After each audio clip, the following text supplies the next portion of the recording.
Narito na naman tayo para sa isang napaka-sweet at nakakakilig na love story nila Kalingap Edu at Ate Viancy. Tulad mo ay aking makilala. Sa pagpapatuloy ng ating love story ay kakaiba ang araw na ito. Ito ay dahil mag-isa lamang si Kalingap Edu at mukhang kinakabahan na naman siya. Ano na naman kaya ang pakulo ni Kalingap Edu nung araw na yon? Inaya nga niya si Viancy para sa isang date nung araw na iyon. Kaya naman pagdating niya ay bihis na si Viancy, suot ang napakagandang damit na bagay naman sa kanya kahit simple lamang ito. Tuwang-tuwa nga ang dalawa noong nakita na sila dahil hindi na naman mabura ang kanilang mga ngiti sa mukha. Nagulat nga si Kalingap Edu dahil napakarami na namang hinanda ni Viancy para sa pagdating ni Kalingap Edu. Talagang hindi niya ito pinapabayaan kapag nandun siya sa kanilang bahay. Nagluto si Viancy ng mga siomay at napakaraming banana Q. Ganon na rin at sinamahan niya na ng soft drinks at mga sausawan. Gandang tanghali po. Pwede pong makita yung baby nyo. Grabe. Ngayon ko lang nakita yung si baby. Ano po yung lalaki? Lalaki. Grabe. Lalaki na naman. Puro lalaki na kayo dito ah. Ang cute naman ng baby nyo. Di naman po siya naiinitan dito. Parang... Benzen po. Ay, si Vincent. Benzen. Ay, si... Ano? Benzen. Benzen. Ang cute. Kargahin mo muna. Titingnan natin kung marunong ka naman. Ay, grabe. Grabe, sanay-sanay ka na. Siyempre po, madami na po kapatid. Nagpa-practice ka na. Joke lang. Eh, Vincent. Cute na Vincent, no? Anong feeling ng... May, ano ka na? Anong feeling ng may bago ka na ng mga alagaan? Kakapanganak lamang pala ng mama ni Viancy noong linggo na yon. Kaya naman nakita nila ang baby boy na napaka-cute. At ang pangalan nga noon ay Benzen. Talagang dito nga makikita na talagang inaasahan si Viancy ng kanyang mama sa kanyang kapatid. Talaga namang napakamaalaga ni Viancy, kitang-kita naman sa kanya kung paano niya alagaan ng kanyang kapatid. Kaya naman talagang ipinagmamalaki siya ng kanyang mama sa lahat. Humanga naman si Kalingap Edu kay Viancy dahil dito. Labas, may pupuntahan. Minsan hinahatid ka. At okay lang po ba yun? Oo naman. Para tsaka mas maganda yung may kasama siya. Hindi siya nag-iisa kasi hirap na ngayon ang panahon. Lalo na kilala na siya. Salamat po. Salamat po ngayon sa tiwala. Salamat po. Huwag po kayo mag-alala. Basta Huwag po kayo mag-alala. ingatan mo lang. Grabe. So, pasado na po ako, Nay. Narinig mo yun? Pasado na ako kay mama mo. Ano pa ang kulang natin dito? Ikaw na lang. Sumang-ayon ka. Joke lang. Hindi naman natin nirarush yun. Pagkatapos mag-usap ng mama ni Viancy at ni Kalingap Edu ay pinayagan na nga silang umalis. Kaya naman napagpasyahan nila na ang niluto ni Viancy na merienda ay baunin na lamang nila para makain nilang lahat. Kaya naman pagkatapos nun ay agad-agad na silang lumabas at sumakay sa kotse ni Kalingap Edu para naman pumunta sa kanilang pupuntahan sa kanilang date. At noong makarating nga sila doon ay tumambad sa kanila ang isang napakagandang ilog na malinis at fresh ang hangin sa lugar na iyon. Ngunit parang hindi masaya si Viancy sa kanilang pagpunta doon. Bakit kaya? Para kasing may naalala siyang hindi magandang alaala noong nakita niya ang ilog. Photo sa vlog niya. Sa vlog ko, di ko alam, no? Sarap dito, ah. Napanood ko na po ito dati doon sa vlog ni Kuya Rab sa inyo. Vlog ni Rob sa akin. Tapos, Ano si yun? ano po ang kasama? Di ko alam, ah. Iba po kasama niya. Kasama ko, wala akong naaalala, no? First time, parang napipilitan pa. Nagsiselos ka ba o ano? Hindi ko alam eh. Patuloy po masilos. Ba malay ko sa'yo? Malay ko sa'yo kung ano. Malay ko sa naiisip mo. Ano ba yun? Ano ba yung pinanood mo? Sinasabi mo na nakita mo ako dito naman. Limit na ako eh. Imposible po hindi niyo po yung maalala. Wala na eh. Na-erase na lahat ng memory ko last year eh. Kaya naman pala iba ang mood ni Ate Viancy. Parang nagsiselos pala siya dahil pumunta nga si Kalingap Edo dito sa ilog na to noong last year. Ngunit iba pala ang kanyang kasama. Siguro ang kasama niya ay ang kanyang dating love team, kaya naman hindi maiiwasan ni Viancy na makaramdam ng selos. Ngunit kahit gaano niya to itago ay napapansin pa rin nito ni Kalingap Edo.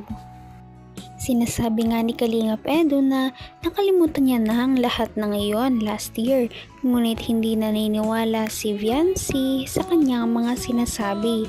Kaya naman, todo suyo ngayon si Kalingap Edo para lamang hindi na magalit sa kanya si Viancy. Halatang halata nga ang pagsiselos ni Viancy dahil ayaw niya talagang harapin si Kalingap Edo. Ngunit pinipilit siya ni Kalingap Edo na humarap at makipag-usap para man lang makapag-explain siya. Huwag mo nang tandaan yun. Kapalitan ka ng memory natin. Mas maganda. Mas masaya. Ganito ba ang gusto mo? Wala rin pansin hanggang sa date? Uy. Huwag ka nakakalikod dyan. Gusto naman po pala yung pagpunta niyo po dito na nakaraan. Alam mo, huwag mong isipin yung mga bagay na tapos na. Tinatanong ko nga lang po. Isipin mo yung ngayon natin dito. So, kumusta tayo ngayon? Yan. Masaya ka o ngayon hindi? Masaya ako. Alam mo yun? Kung sino-sino pa inaisip mong tapahinga, eh ikaw ang pahinga ko eh. Talagang bumabanat siya kay Viancy at pinipilit niyang pasayahin ang dalaga para naman makalimutan na nito ang sama ng loob dahil nga sa last year na nangyari. Nabanggit din ni Kalingap Edo na kung naaalala daw ba ni Viancy yung sinabi niya nung nakaraan ng 4th month sa ring nila na sinabi niya kay Viancy na gusto niya ang dalaga. Sinabi naman ni Viancy na hindi daw siya naniniwala kay Kalingap Edo dahil para lang daw yun sa content at video. Kaya naman hindi niya ito pinapaniwalaan. Kaya naman nagdesisyon si Kalingap Edo na Nalaman mo, seryoso ako. Hindi ka naniniwala. So, tumalon na ako.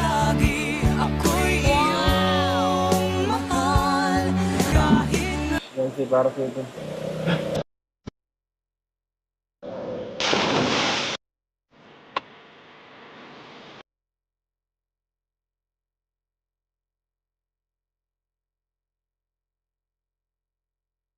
Wala na po ako. Huwag na po kayo mag-ano. Baka malisila. Wala akong magagawa. Hindi na ako eh.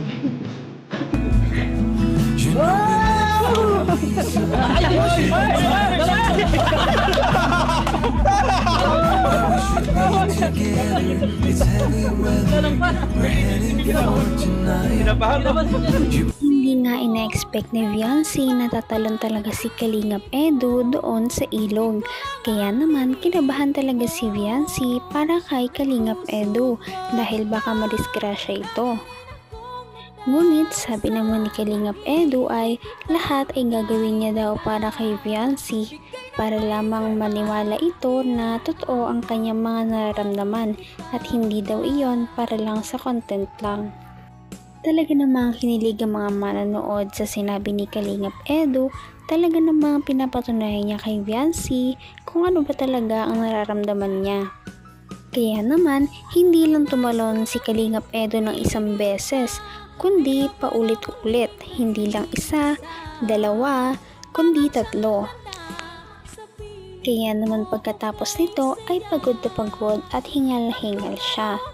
Nakakatuwa din dahil nabayan na din ng ibang Kalingap boys si Kalingap Edu, kaya naman nag-enjoy talaga sila sa kanilang paliligo sa ilog na yon, habang si Viancy ay kinakabahan para sa kanilang safety. Alalay Neds, wala. Puro live lang. Puro live lang.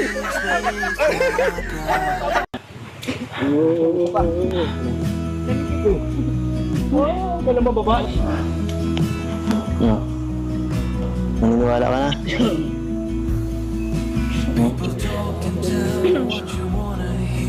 Dito ka tumingin.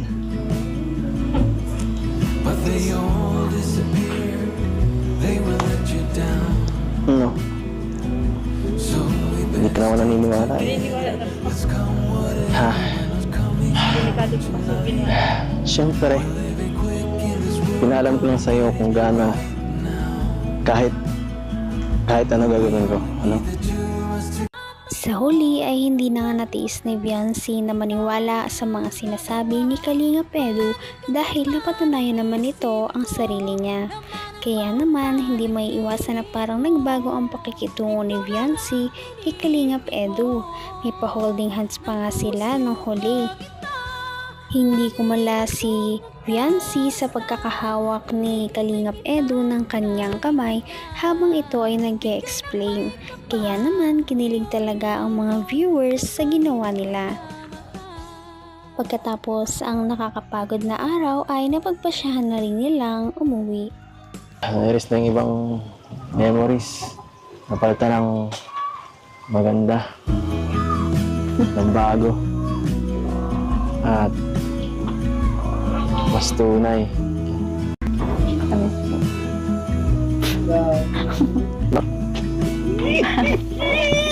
Yung prinsesa ko. Yeah, bye-bye. Joke lang. Parang nag-level up na talaga ang kanilang relationship sa isa't isa. Kung dati ay parang hindi sila nagpapansinan dahil sa hiya, ngayon ay parang malapit na sila na magkaaminan. Umamin na nga si Kalingap Edu noong nakaraan, ngunit si Viancy din kaya ay aamin na rin ng kanyang nararamdaman? Kaya naman, sana ipatuloy natin silang suportahan at mahalin si Viancy, si Kalingap Edu at ang Kalingap team. Yun lamang at maraming salamat sa panonood. Abangan natin kung magkakatuluyan ba talaga si Kalingap Edu at Viancy. Hanggang sa muli. Bye! Ngayon'y abot